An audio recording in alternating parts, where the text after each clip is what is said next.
नमस्ते साथियों, आपके सामने एक छोटी सी मोटिवेशनल स्टोरी प्रस्तुत कर रहा हूँ जिसका शीर्षक है अपने स्वरूप को पहचाने।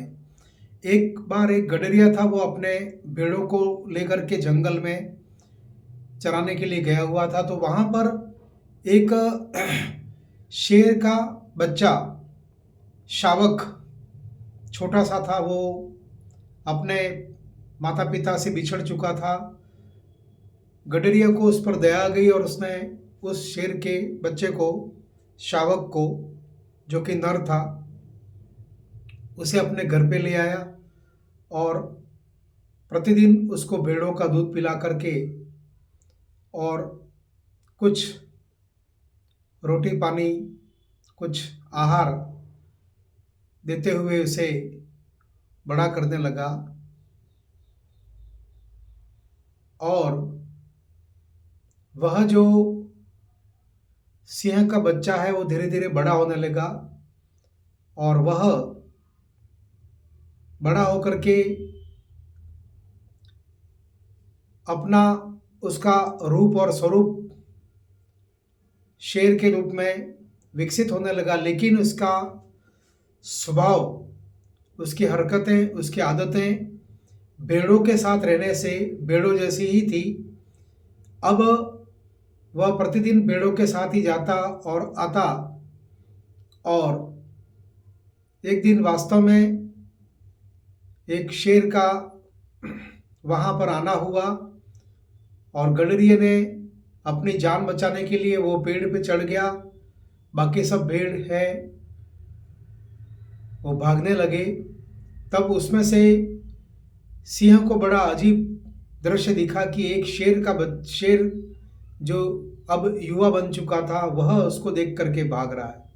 तब उस सिंह ने उसे कहा कि अरे मत भागो, तुम हमारे ही बिरादरी के हो और तुम क्यों भाग रहे हो। उसने कहा कि नहीं, मैं तो भेड़ हूँ और तुम बहाना कर रहे हो और मुझे खा जाओगे, मेरा शिकार कर दोगे। तो सिंह ने उसको कहा कि मैं वचन देता हूँ, मैं तुम्हारा शिकार नहीं करूँगा, लेकिन तुम मेरी बात मानो कि तुम अपने आप को भेड़ मत मानो। तुम वास्तव में तुम्हारा स्वरूप है वो, तुम शेर के बच्चे हो और सिंह स्वरूप हो तुम। तब वो रुक जाता है और शेर को शेर के साथ वह वार्तालाप करता है। तब शेर कहता है कि तुम इनके साथ क्या कर रहे हो, भेड़ों के साथ। उसने कहा कि मैं भेड़ ही हूँ और बचपन से इनके साथ ही पला बड़ा हूँ। तो शेर को तब भी थोड़ा सा मन में यूँ हुआ कि ये अपने स्वरूप को क्यों नहीं पहचान रहा है। तब शेर, वह जो सिंह है, वो उसे तालाब के किनारे ले जाता है और तालाब में जो ठहरा हुआ पानी है उसे, वहाँ पर दोनों पास पास में खड़े होते हैं और सिंह कहता है देखिए मेरा रूप देखिए, मैं शेर हूँ, अब तुम अपना रूप देखिए, तुम भी शेर हो, शेर के बच्चे हो। तब उस जो वास्तव में सिंह का बच्चा था लेकिन भेड़ों के साथ ही पला बड़ा, तो वो अपने आप को भेड़ मान रहा था। लेकिन जब वो अपना स्वरूप देखता है तो हतप्रभ रह जाता है, बड़ा आश्चर्यचकित हो जाता है और वो उस सिंह से कहता है कि धन्य है आपने मुझे अपना स्वरूप के दर्शन कराए और मैं अब तक अपने आप को सिंह, मतलब भेड़ समझ रहा था, जबकि वास्तव में मैं सिंह का बच्चा था। तो इसी तरह से हम मनुष्य भी परमात्मा के बच्चे हैं, परमात्मा के अंश है, लेकिन हम फला ढिकना ये वो यूं करके हम अपने आप को एक इस तरह की इंसानों की ज़िंदगी में हम अपने आप को ये भूल जाते हैं कि हम प्रकृति परमात्मा के अंश हैं। इस कहानी से शिक्षा मिलती है कि हमें अपने आत्म स्वरूप को पहचानना होगा। हम जो भी हैं, जिस जाति में पैदा हुए हैं, जो हमारा ईश्वर ने हमें दायित्व सौंपे इस संसार में कार्य करने के लिए, वो सब करें नीति नियम ईमानदारी से, सच्चाई से, और अच्छे कार्य करें, पवित्र कार्य करें, परोपकार के कार्य करें, एक दूसरे को सहयोग के कार्य करें और संसार को अच्छा बनाने के कार्य करें और सकारात्मक और निर्माण संबंधी कार्य करें। तो हमें अच्छे और सच्चे सत्कर्म करते हुए अपने खुद का स्वरूप हमें पहचानना होगा और जब तक हम खुद का स्वरूप नहीं पहचानेंगे तब तक हम दुखी रहेंगे और तेरा मेरा या अहम के भावों में उलझे रहेंगे, या किसी प्रकार के अभाव को लेकर के या कहीं न कहीं पूर्वाग्रहों को लेकर के हम चिंतित और व्यथित ही बने रहेंगे, जब तक कि हम अपने आत्म स्वरूप को न पहचाने, या जब तक कि हम ये न मान लें कि हम प्रकृति परमात्मा के ही अंश हैं। और हमें अपना आत्म स्वरूप पहचानना है तो उसके लिए हमें कहीं बाहर जाने की ज़रूरत नहीं है। हमारे हृदय में जो प्रकृति परमात्मा निर्गुण निराकार परम ब्रह्म प्रकाश स्वरूप परमात्मा अंतर्यामी बन के विराजमान है, उससे हमें जुड़ना होगा। और जुड़ने का एकमात्र, केवल और एकमात्र उपाय है, वो है ध्यान। और ध्यान कहाँ करना है? ध्यान सिद्धि प्राप्त करने के लिए नहीं, न ही प्रसिद्धि प्राप्त करने के लिए, बल्कि ध्यान है वो स्वयं को स्वयं से जुड़ने के लिए किया जाता है। और इसका एक मुख्य स्रोत जो है वो हृदय है, जो हमारे जीवन का केंद्र बिंदु भी है और हमारे पूरे शरीर में जो रक्त परिसंचरण का भी कार्य करता है और जीवन के लिए हमारा प्रमुख अंग है, जो जीवन के लिए उत्तरदायी है। और चौबीसों घंटे सतत वो धड़कता रहता है, जिससे कि हमारी ज़िंदगी चलती है और वहाँ पर परमात्मा का वास है। और वो जो सुप्रीम पावर, जो परम सत्ता या प्रकृति परमात्मा की जो ऊर्जा है, उस ऊर्जा से हमें जोड़ना है। उस ऊर्जा से अगर हम जुड़ेंगे तो हम अपने आप में हीलिंग, यानी कि हम प्राणाहुति शक्ति को प्राप्त करने में समर्थ हो जाएंगे। और फिर हमारे अंदर जो तीसरा जो हमारा शरीर है, पहला शरीर जो दिख रहा है वो भौतिक शरीर है, उसको स्थूल शरीर या फिजिकल बॉडी कहते हैं, इसकी खुराक भोजन पानी हवा है। दूसरा शरीर जो सोचने का काम करता है, मन चित्त बुद्धि और अहंकार, ये हमारा माइक्रो बॉडी है, सूक्ष्म शरीर है, उसकी खुराक है ज्ञान संस्कार विचार आदान प्रदान पुस्तकें आपसी संपर्क सत्संग, ये सब जो है वो उसकी खुराक है। लेकिन तीसरा जो शरीर है इसकी तरफ हम ध्यान नहीं दे रहे हैं, इसीलिए हम दुखी हैं व्यथित हैं। और वो हमारा तीसरा शरीर है जो पूरे सिस्टम को चला रहा है, उसको कहते हैं कारण शरीर, उसको कॉजल बॉडी भी कहते हैं स्पिरिचुअल एनाटॉमी में। तो उस कॉजल बॉडी की खुराक क्या है? प्राणाहुति शक्ति, ईश्वरीय शक्ति, हीलिंग पावर जो है वो जिस दिन से हमको प्राणाहुति शक्ति ध्यान के माध्यम से मिलेगी और हृदय पर हम ध्यान करेंगे। और जब हम हृदय पर ध्यान करते हैं तो हमें, क्योंकि हृदय में, क्योंकि हमारा जो मन है वो बिना किसी ऑब्जेक्ट के, बिना किसी वस्तु के टिकता नहीं है, तो प्रकाश स्वरूप पर हम ध्यान करेंगे। और क्योंकि हम जब ध्यान करते हैं आंखें बंद करते हैं, क्योंकि दुनिया के लिए आंखें हैं लेकिन दुनिया वाले के लिए आंखें बंद करनी पड़ती है। आप सबको पता है कि मंदिर भी जाते हैं, वहाँ पर भी हम जाते हैं, भले कितना ही किलोमीटर हजारों किलोमीटर की हम दूरी करके यात्रा करके जाते, तब मूर्ति के सामने जा कर के हमारी आंखें बरबसी बंद हो जाती हैं। भले से दर्शन किए खुली आंखों से, लेकिन एक बार तो पल में हमारी आंखें बंद हो जाती हैं और हमारा जो झुकाव है वो बाईं तरफ हो जाता है, अर्थात जहाँ पर उस प्रकृति परमात्मा का जो वास है। तो वो ध्यान करते समय हम अपनी आंखें बंद करेंगे तो हमको कई प्रकार के विचार आते हैं। जैसे आप सुबह में ध्यान करने बैठे तो आपको कई तरह के विचार आएंगे, वो आएंगे क्योंकि मन का काम सोचना है, लेकिन हमें उन विचारों की तरफ जुड़ना नहीं है और न ही उनसे संघर्ष करना है, वरना वो हमारे अंदर से एनर्जी लेकर के वो हमारे पे हावी हो जाएंगे और हमारा ध्यान नहीं लगेगा और पूरा समय हमारा संघर्ष में बीत जाएगा। इसलिए हमें उन विचारों को इग्नोर करना है, उनकी तरफ अनवांटेड गेस्ट की तरह बिहेव करना है और उनकी तरफ ध्यान देने की आवश्यकता नहीं है।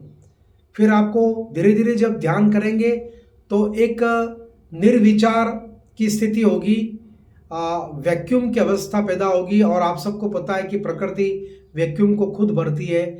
जिस तरह से 24 घंटे हवा में माध्यम में आप देखें तो मोबाइल की जितने भी टावर्स हैं, जितने भी जो नेटवर्क हैं, उनकी तरंगें हमारे आसपास से गुजर रही होती हैं।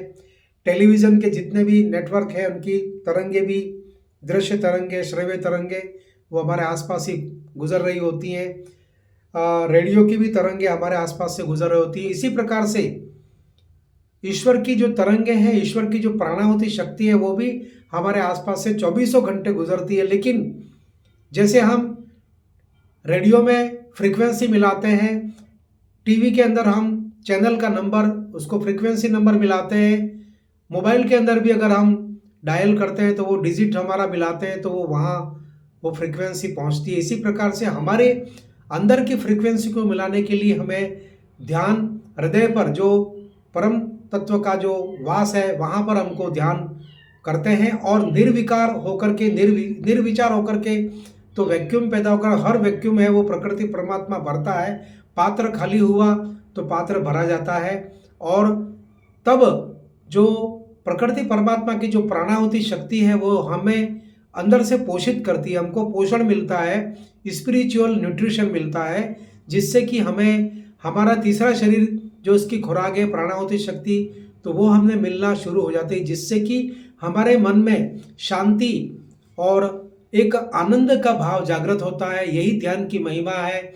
यह प्राचीन काल, वैदिक काल में लगभग सभी जो ऋषिगण और अन्य जो सामान्य जन भी ध्यान करते थे, लेकिन कालांतर में धीरे धीरे वह पद्धति धीरे धीरे लुप्त होती चली गई और हमने जो हमारी वैदिक परंपराओं को छोड़ दिया और हमें अब ध्यान के माध्यम से स्वयं को स्वयं से जोड़ना है। सेल्फ कनेक्टिविटी, जिस दिन हम अपनी कनेक्टिविटी को सेल्फ से, स्व से जोड़ देंगे और हमारी सेल्फ कनेक्टिविटी कर देंगे तो हमारी एक्टिविटी में सुधार आएगा और जब एक्टिविटी में सुधार आ गया तो हमारी क्रिएटिविटी में भी एक तरह से कार्य क्षमता में सकारात्मक प्रभाव पड़ेगा और जब हमारी क्रिएटिविटी बढ़ गई तो हमारी प्रोडक्टिविटी भी अपने आप अच्छे से हो जाएगी और जितने भी नेगेटिविटी है वो हमारी हट जाएगी और जो भी अवांछित चीज़ें हट जाएंगी और वांछित चीज़ें जो वास्तव में जो ईश्वरीय गुण है, डिवाइन जो वर्च्यूज़ है वो हमारे अंदर डेवलप होने लगेंगे। तो ये कहानी से भी आगे मैंने इसकी टिप्पणी कर दी और ये काफ़ी लंबा वीडियो बन चुका है। अगर आप उसको देखेंगे तो अच्छा है और आपसे निवेदन है कि आप heartfulness.org जो वेबसाइट है इसको आप देखें, सर्च करें और हार्टफुलनेस ऐप को आप डाउनलोड करें जो कि फ्री है और ये यूनाइटेड नेशंस ऑफ ऑर्गेनाइजेशंस जो हमारे यूनेस्को है, साथ में कॉमनवेल्थ है और संस्कृति मंत्रालय भारत सरकार की तरफ से अभी हार्टफुलनेस एकात्म अभियान भी चल रहे हैं। जन जन तक हर दिन ध्यान का जो हमारा एक अभियान चल रहा है उससे भी आप जुड़ें और ये एक साइंटिफिक मेथड है। ये कोई पंथ या कोई संप्रदाय या कोई धर्म इस प्रकार की चीज़ नहीं है। जिस तरह से तन के लिए हम अपना योगा करते हैं, तंत्र जो हमारा उसके लिए हम प्राणायाम करते हैं और हमारे आजकल की युवा पीढ़ी जो है वो अपने बॉडी के लिए, मसल्स के लिए मजबूत करने के लिए वो जिम करती है। तो हमारे मन के लिए, मन को संतुलित रखने के लिए हमें ध्यान करने की आवश्यकता है। विस्तृत जानकारी के लिए आप heartfulness.org और हार्टफुलनेस ऐप HEART, हार्ट में हृदय, heartful HEARTFUL NESS, Heartfulness app APP app, यह सेफ एंड सिक्योर है और जिसे संस्कृति मंत्रालय भारत सरकार भी इसकी सिफारिश करती है और हार्टफुलनेस मेडिटेशन सिस्टम है, उसके हार्टफुलनेस के नाम से तमाम सोशल मीडियाज पर आप सर्च कर सकते हैं। हमारे जो अभी ग्लोबल गाइड है परम पूज्य श्री कमलेश जी डी पटेल दाजी महाराज के नाम से आपका जो परिचय है और जो आमतौर पे आप उनको सर्च कर सकते हैं कमलेश डी पटेल के नाम से भी और दाजी DAAJI दाजी के नाम से भी आप सर्च कर सकते हैं। सहज मार्ग भी इसको कहते हैं, तो ऐसे HAGMARG सहजमार्ग.org, श्री रामचंद्र मिशन के रूप में भी आप सर्च कर सकते हैं। कुल मिलाकर के आपके सामने ध्यान, हृदय पर ध्यान करने का अच्छा विकल्प है। तो बस आप संकल्प लीजिए तो विकल्प आपका पूरा हो जाएगा, जिससे कि आपका प्रकल्प बहुत शानदार हो जाएगा। वीडियो काफ़ी लंबा बना है, अगर आप देखो तो अच्छी बात है। बस बन गया, मैं चाहता नहीं था कि वीडियो इतना लंबा बन गया।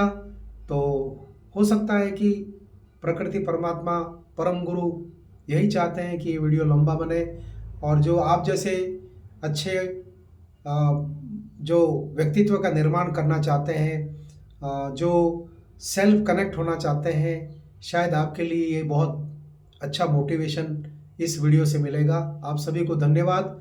और हमारे यूट्यूब चैनल मोटिवेशनल गुरु राजू सर नामक चैनल को, जिसमें ज़्यादातर 95% 98% शॉर्ट्स हैं, अभी लंबे वीडियो बनाने का प्रयास किया है। और आप सबको धन्यवाद।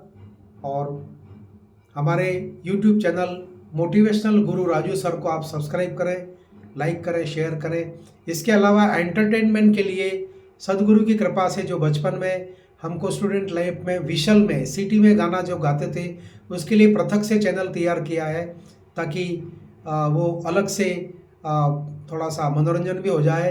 और आप सब जानते हैं कि संगीत है वो भी एक प्रकार का संतुलित सुरों का एक संतुलन है, और जिसमें आपको विशल के रूप में बिना किसी म्यूजिकल इंस्ट्रूमेंट, बिना किसी वोकल इंस्ट्रूमेंट के विशल सॉन्ग्स आपको मिलेंगे। वह चैनल का नाम है विशल म्यूजिक गुरु Raju sir, WHISTLE we shall. We shall की थोड़ी स्पेलिंग है इस प्रकार की, WHISTLE विशल, जो सिटी बजा के गाना गाते हैं। म्यूजिक MUSIC म्यूजिक, GURU गुरु, RAJU Raju, SIR sir, we shall music गुरु राजू सर। ये दूसरा चैनल है जो मैं अभी बता रहा हूँ आपको, तो उसे भी आप सब्सक्राइब कर देवें। और संगीत है वो एक तरह से अपने मन को रिलैक्स करता है। संगीत एक प्रकार की थेरेपी भी मानी गई है, तो हम ध्यान भी करें और संगीत भी सुने। और आपसे एक बात और, मैं जो प्रैक्टिकल में जो मैंने किया है, चाहे वो कोई भी गीत हो, चाहे वो ऑडियो के रूप में हो, चाहे वो इंस्ट्रूमेंटल हो, उस गीत को आप अपने माता पिता और परम पिता से जोड़ दीजिए। फिर देखिए इस गीत का क्या मज़ा आता है, उसका क्या आपको प्रभाव पड़ता है, और कितना आप उसको आप आध्यात्मिक आनंद मिलता है। तो आप खुद भी इसको समझेंगे, और आप समझते ही होंगे, फिर भी मैं आपको याद दिला रहा हूँ। ठीक है, धन्यवाद, नमस्कार, जय गुरुदेव साहब, मालिक।